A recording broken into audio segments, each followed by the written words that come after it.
cooking principles with seafood.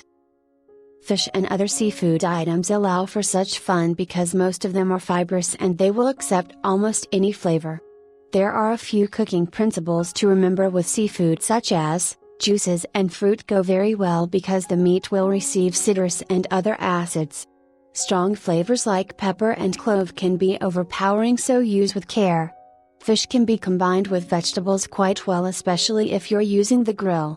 Some fish tend to be rather dry and need the benefit of a great sauce, however, avoid heavy cream sauces. Fish can be fried, grilled, baked, boiled, sautéed and more, so don't afraid to convert some of your favorite dishes to fish dishes. Fish does usually come with a skin, which may need to be removed depending on how you are cooking the fish. Skin can keep the fish from burning on the grill and can add flavor in a stew. In most other applications it just gets in the way, so keep the fillet knife handy.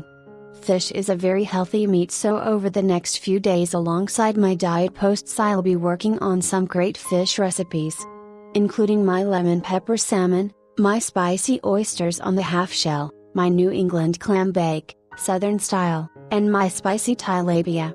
Although we didn't talk about many recipes today, remember to enjoy and to take advantage of the important things: good food, good friends, and good conversation.